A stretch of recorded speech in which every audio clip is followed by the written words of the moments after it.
سانتا كلوز. الراجل الطيب أبو لحية بيضة وبدلة حمراء، مين فينا ما بيحبوش؟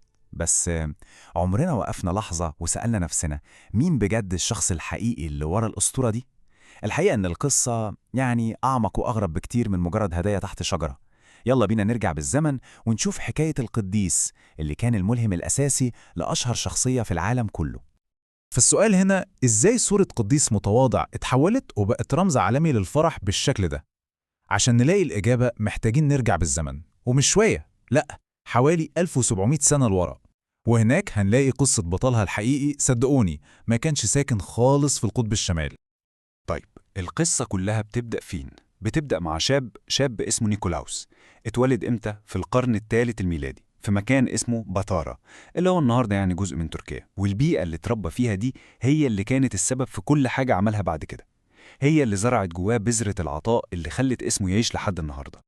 نيكولاوس ده بقى اتولد في عيلة غنية قوي ومتدينة جدا، وبيقولوا إنه كان طفل أهله دعوا ربنا كتير قوي عشان يجي، يعني من وهو صغير وهو شارب الإيمان والتقوى. بس نقطة التحول الكبيرة في حياته حصلت لما والديه توفوا وهو لسه شاب. تخيلوا معايا كده، شاب لسه في عز شبابه وفجأة ورث ثروة ضخمة جدا. الطبيعي يعمل إيه؟ لا، هو عمل العكس تماما، حاجة محدش يتوقعها أبدا.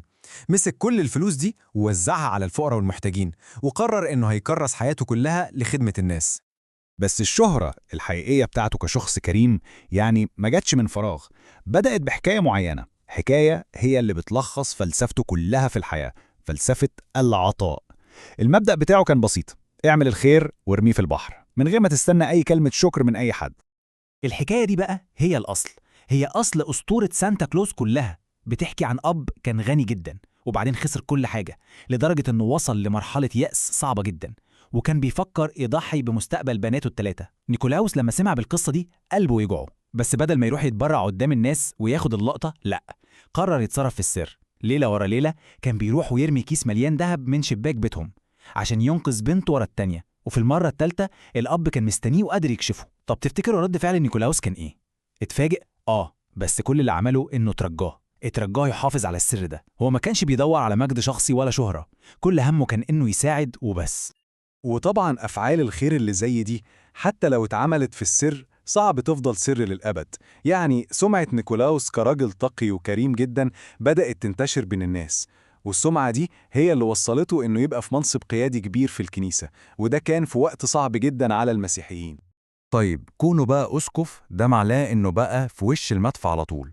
في عهد الإمبراطور دقلديانوس الدنيا كانت صعبة جدا، وتعرض لاضطهاد رهيب، دخل السجن وتعذب، وكل ده لمجرد إيمانه. متخيلين؟ سنين طويلة من العذاب، ورغم كده رفض تماما إنه يتخلى عن مبادئه.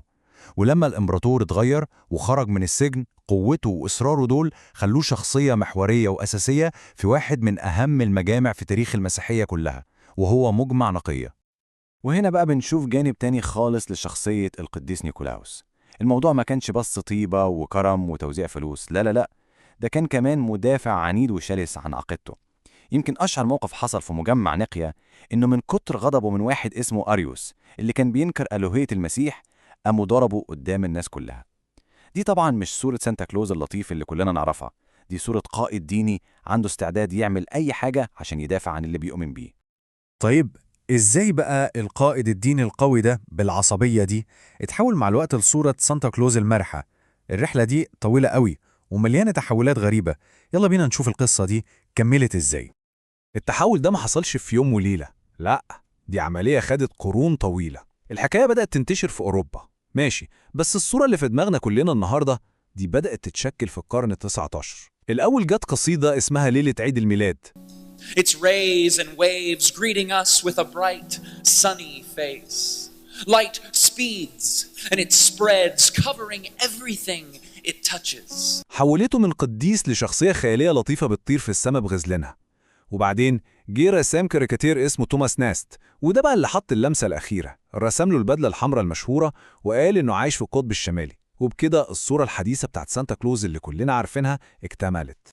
والمقارنة دي بصراحة بتلخص كل حاجة. على الشمال عندنا الشخصية الحقيقية التاريخية، أسقف من تركيا، عايش حياة فيها تحديات وصعوبات، دافع عن إيمانه بقوة، والكرم بتاعه كان إنه يساعد الناس اللي محتاجة بجد. طيب وعلى اليمين الأسطورة بقى، شخصية سحرية عايشة في القطب الشمالي، كل قصتها مرتبطة باللعب والهدايا، وفي الآخر اتحولت لرمز تجاري عالمي.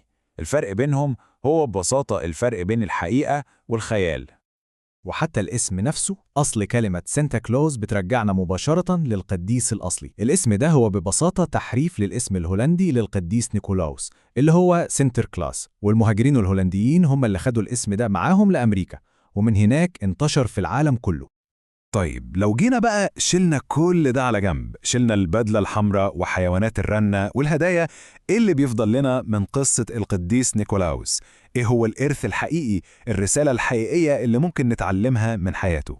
الإرث ده كله ممكن نلخصه في جملة واحدة: الرحمة بتفتح الأبواب المقفولة. فكروا فيها كده، لما ساعد بنات الراجل الفقير هو فتح ليهم باب لمستقبل كان اتقفل في وشهم، ولما أظهر قوة وإيمان فتح باب الأمل للناس اللي كانت مضطهدة معاه.